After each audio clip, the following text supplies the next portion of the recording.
Welcome to the Behind the Art Inspiration podcast, a sneak peek into the studio practices of all types of artists, conversations for collectors who love to listen to the banter and creative process of international artists. I'm your host, Caroline Karp. Let's get to it. Well, hello, everyone. This is episode number 2. Season 2, episode number 12 of the Behind the Art Inspiration podcast. And in this episode, I'm connecting with artist, and she's not just an artist. You've got to listen into this. Sylvia Lisse of Jackson, Wyoming. Sylvia is a multifaceted artist with a passion to create interactive art with a healing purpose. And I'm going to let her tell you even more about that. How you doing, Sylvia? I feel great today. It's wonderful to be here talking with you. Thanks for taking the time to be with me today. Of course. And I found out about you by actually on Instagram. And I was, I'm friends with Max I follow Max, and I saw him pop into your feed and I was like, oh, what are these two doing together? And I saw the incredible structure that you two made together, and it just everything about it piqued my interest. That you were in Kauai, that you had found Max to work with, because Max had just been on my podcast, and it was just so interesting to me. Can you tell everybody about that? That's a big topic to say, but dive in there. I'll start with, it was a temple, and its purpose is to offer a space where people can bring life events, a loss of a loved one, or just events that have happened to you in your life that you're ready to be present with, to unpack. It's a safe place to express the emotions that come with those experiences. And the temple itself is open to anyone. There's no denomination attached to it. All spiritual beliefs are welcome. And it's open for a period of time, so people can come inside and write on the temple. You can bring a poster or a token or something that meant something to you or to someone else that you want to honor and let go of. The purpose of building these temples is to allow yourself to feel your feels and be supported in that moment, and then let that pain transform into something else. Let it be released. And the temple burns. So we have a certain time that we let people know that the temple will be closed, and then you prepare it by loading it with accelerants. And there's a whole fire plan that goes along with that about where it's located. Our fire safety team to ensure that it doesn't light anything else on fire. And then there's a leave no trace team that comes in afterward and eliminates any presence that the temple was there at all. It's radical impermanence. And so this will end up being an audio podcast. So as best as you can you give us a really delicious description of the design that you made, the kind of wood? I remember seeing it, the wood felt warm to me, like the color of the wood and just the angles and how you could see through and the shape of it. Can you give a really nice, yummy description of the temple? Yes, it came from an octahedron, which is one of the Platonic shapes. It's one of the basic shapes that are the structures of our body. If you take our molecular structure and draw lines around it, it creates an octahedron. And also that's true with the moleculars of the universe, like what builds the universe. So to me, that's this connection point between us and this ineffable force that is really hard for us to explain and understand and define. So I thought, well, let's build this little vessel so that when people go inside it, it acts as a portal that allows people to connect. So it's got a point at the top. It has 4 sides that come down and meet at a base that if you imagine a square. Yeah. And then I had to truncate the octahedron and cut off the bottom point. So the very, very bottom is a square that's about 4 by 4. It has 4 stems that come out that point outward like a diamond would. Right. And then there's another square that's 6 foot by 6 foot. And at those 4 points, there are rafters that come up to a point. So it's supposed to be a representative of a flame, like a little flame. Okay. And so you can burn away what you no longer want to carry with you. And so I actually purchased the wood for the frame to ensure that it was structurally sound.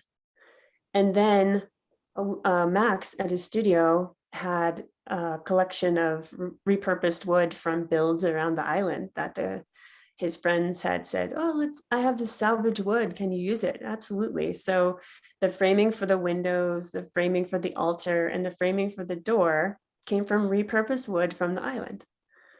And one of that, what you're saying, the warm part in the front of the temple, a temple guardian that I know who lives on the island, she donated her cedar fence. So that's what that was. Yeah. So I cut it up and put it on the front. And then Max had a couple pieces of eucalyptus. That was really beautiful. Mm-hmm. And then also some wood that it appeared that it would come from Indonesia. I don't think it was teak, but it had this beautiful kind of burled edges. And I put it over the very top. And then went down to the beach and collected a truckload full of driftwood.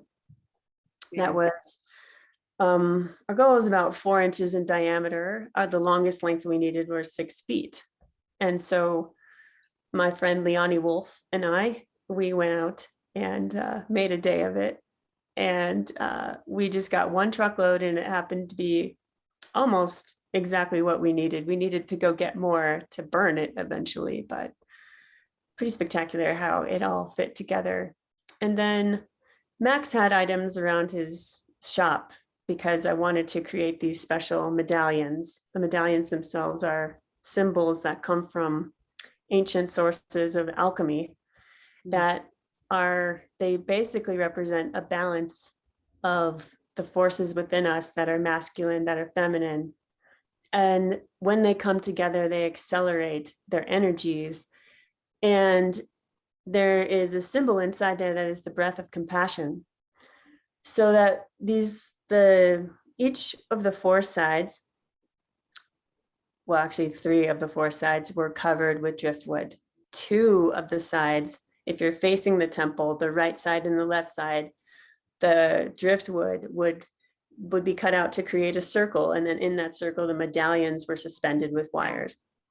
And so that was so that when the island breeze came in through the temple, it would go through that breath of compassion energy generator, and it would fuel the little flame so that it would exude compassion for people who are inside, like a little compassion sauna. Wow. And so how many people could fit inside? 6. Really? Because to me, it looks small, but I guess if they were all sitting down. Yes, we put benches inside. Oh. Comfortably 4, but you can get 6. Actually, 7 if someone sat on the entrance. Wow. It's meant to be an intimate space, with gathering restrictions. We didn't want a whole lot of people and couldn't accommodate a lot of people, but we had the temple visiting hours over 3 days, 2 days, so that people could come and have their moment with it and not feel like they were getting too close to anyone. Right. Of course. Yeah. So just a little bit about your life, what you do when you're not making art, because I think that's fascinating as well. Yeah, I've figured out a way to support myself as an artist by working 6 months of the year as a travel X-ray tech. Mm-hmm. So I have recruiters and they're looking for jobs for me in certain states, and I'll work those jobs 3 months at a time. So for 6 months of the year, I have what I call X-ray season, which is from October to April. Mm-hmm. And then I have large scale art build season, which is April to October. And that allows me to fully immerse in both. Mm-hmm. I can fully be a medical professional and I can fully be an artist. And I love that.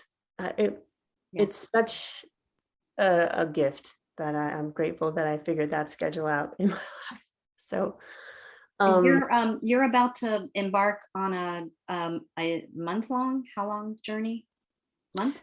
I'm going to take 2 months A month. to focus on the sculpture idea I have Okay. for 2022. It's also an interactive art with a healing purpose. I do Nice. want to talk about the Burning Man background of this, because this temple wouldn't be possible without that experience, and about how I got here, to be honest. Certainly. Go for it. Yeah. Since 2008, I've been going to an event called Burning Man. It's a yearly art festival. You could also call it an experience festival that happens over the week before Labor Day. That's the end of August at the Black Rock Desert in the state of Nevada. Mm. This is a temporary community that gets built by volunteers, and it offers a safe container for radical expression, radical experiences, community, and it's the biggest art exhibition in the world. So I started going, not knowing anything, and discovered that this place is really magical. There's some really incredible things that can happen, and started getting involved in the art. I had many different jobs in Burning Man, but working with the art is my favorite. There are two main art installations at Burning Man. One is the man, and he's in the center of the event. And then there's the temple, which it balances out all the craziness that's happening in the city. It offers a place of respite and reflection. And what's different about the man and the temple is that the man is built by designated man crew, and the temple is an opportunity every year for artists to put in a proposal to have their design chosen. So my design partner, Renzo Verbeck, he's an architect. He and I worked together to create a design proposal for the 2020 Burning Man. Our temple is called Empyrean, and our design was chosen. It's wonderful. We were absolutely delighted and just hit the ground running, and we had all cogs moving and fundraising and websites and all these things. And then the pandemic hit, so the event was canceled. So then Burning Man just had this idea, a radical idea of let's do a virtual event. So I put some word out, and I got connected with a virtual reality architect. And so I built a temple in virtual reality, and I'd never done that before. We created an interactive application, as well as a virtual reality temple people could go visit. And it was incredible. And we also designed a temple burn online. So Oh, wow. fascinating, pioneering event. Yeah. I learned a lot. I met some incredible people, and we had about 40,000 people download our application. So I felt really good that our community could have its temple experience, even though we couldn't get together. Can I put that in the show notes? Yeah. The download, so they can just click it. It's burned. I mean, so the experience is no longer. Nope, No. we burned it. Okay. It's all gone. I can show you an image of it, but it's all gone. Yeah. We fully committed to, I actually have the hard drive here. It's in pieces and made into a sculpture. Oh, wow. Okay. And when we build our physical temple, whatever next event allows us to do that, I will place that in the physical temple so that it also burns in a physical sense. Nice. Wow. Yeah. Yeah. It's pretty interesting and hard to wrap your mind around if you haven't been to Burning Man, but I do like to share how wild it is anyway, just to get people's minds going and thinking and get curious to find out more. Yes. So the event was canceled in 2021 as well. So when the Burning Man week came around, I just felt motivated to build a temple. And I got an invite from a friend of mine on Kauai, and he said, "Hey, would you like to come to Kauai and build a temple?" Like, yeah, I have a small design and it would be perfect for the community and for the times. So I said yes. And they were so loving and introduced me to Max. And I met with him on a video about 2 days before I went, showed him the design. He said, absolutely, we can do this. We can do this safely. Come on over. So I had a beautiful place to stay and a pickup truck, and it just came together beautifully. And what's important about the Temple of Burning Man is that it's a civic build. It's built by the people for the people. So when Renzo and I sat down to create the design, we made sure that it could be built by unskilled hands, because part of the process that is so healing about the temple is building it. And when I went to Kauai, I wanted to make sure that the community felt that they could resonate with this dwelling. And that was where the driftwood came in. And the driftwood also brought this water element to this little flame temple. Yeah. It brought a balance. And the ocean itself, or the rivers of Kauai, had sculpted that driftwood to be what it was. And so even the island had a part in the beauty of that temple. And Leonie and I, when we were looking for the driftwood, we kept finding these really beautiful pieces, just gorgeous, that the ocean had sculpted. Right. Or some people before had burned the wood and left it on the beach. And so we picked those up. And so at the tip of the flame on each of the 4 sides, we had picked up a piece of driftwood that had been burned, that they would look like little flames. And so we stuck those up there. So it had a fire element on the top that was made with driftwood that was sculpted by water. So, wow. Can I ask where it was located? Like, because I'm pretty familiar with the island now. Yeah. Kapa'a, up above there, when you go around the roundabout, you go up past the school. Yeah. And there's these beautiful, vast pieces of land up there. And a couple had offered their land, their private land, as the location. So. Nice. Yeah, that's beautiful. Like right at that roundabout, you just look over to the right or the left, wherever you are, and it's just breathtaking, the ocean. Yeah. That's my favorite. Like, that's my favorite all along. Just boom, right at the road. Yeah. And so we scouted out a location on a beach as well, but getting the build tools out there, and we're always thinking also about leave no trace. You know, we don't want anyone to step on any nails. We don't want to leave anything burnt. We want it to appear as though we were never there. That's really important to us. Civic responsibility and just being an adult, cleaning up your mess. So we were talking about, okay, we could put down this mesh and we got this plywood, we can do this and we can do that.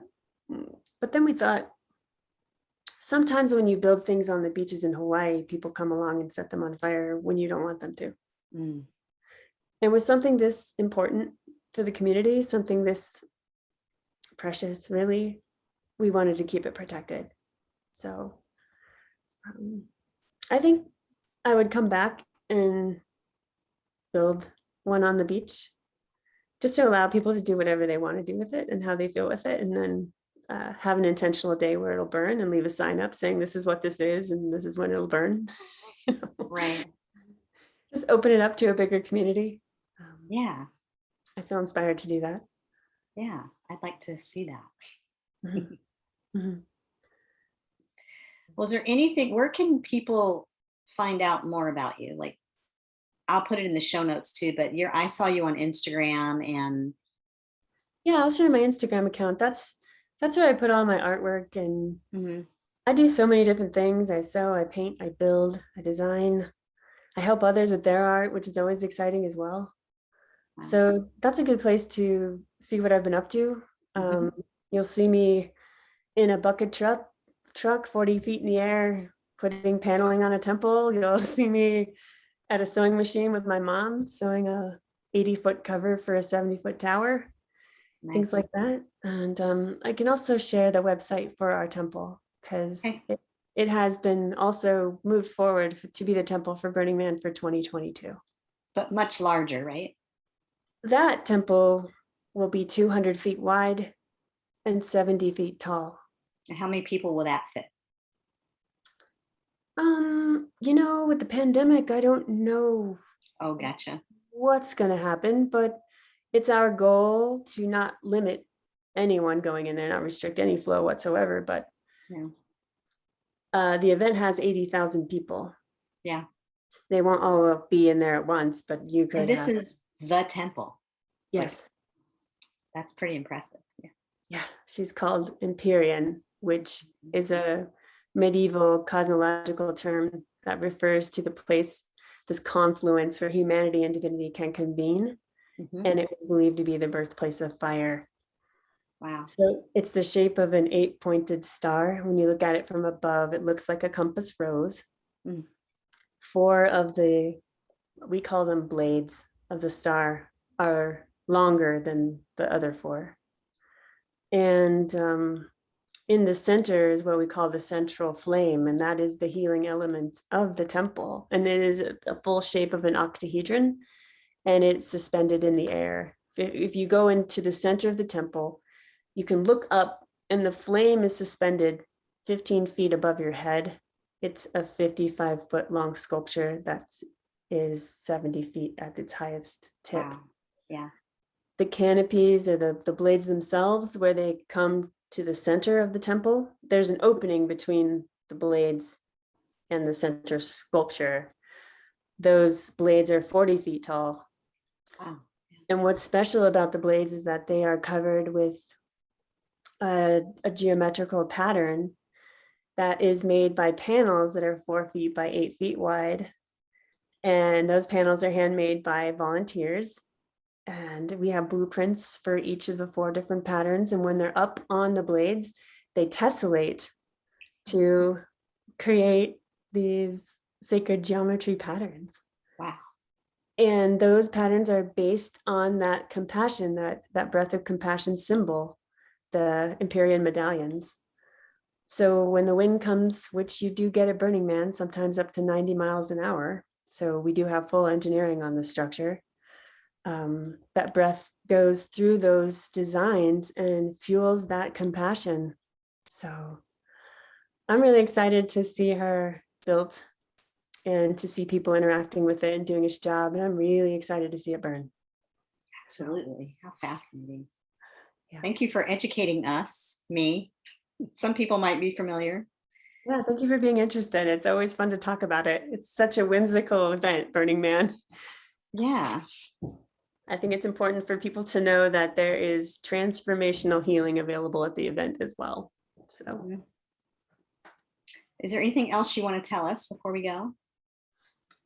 I think that whatever you think of is possible, and that involving people and volunteering and doing things just because it might help someone heal is what motivates me the most to create. And yeah, I'm really excited to share this with you today. And Yes, I'm thank glad you. you came. Thank you for this. I really enjoyed talking to you. Yeah, don't go anywhere.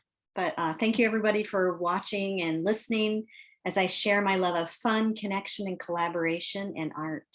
It would be great if you subscribe to my YouTube channel and my Spotify audio channel. Being a facilitator of conversation, I pose open-ended questions to each artist in my true Caroline style, which is send me a one-sentence blurb about you and what you do. And then the conversation just kind of flows from there. And thanks for being here, everybody. I'm glad that you came to be here with us.